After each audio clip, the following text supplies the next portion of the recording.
Tayong mga Pinoy ay ganito.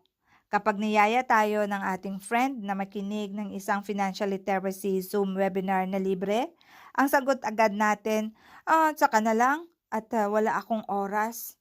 Kapag nisira naman tayo ng ating kapamilya na mga informative videos about financial literacy, ang sabi, dead ma lang, no reaction, at sa susunod na lang na panunuorin, wala pa akong oras.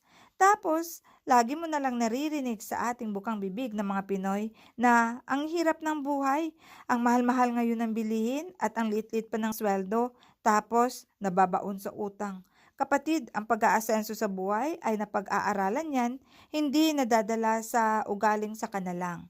Pero kung gusto mong mantuto about savings and investing, welcome ka dito sa International Marketing Group or IMG. Dito nagtuturo how to save and invest. At baka maiba na rin ang mindset mo from spender to saver. Kung gusto mong matuto sa IMG, PM mo na lang ako or comment down below. Mag-usap tayo.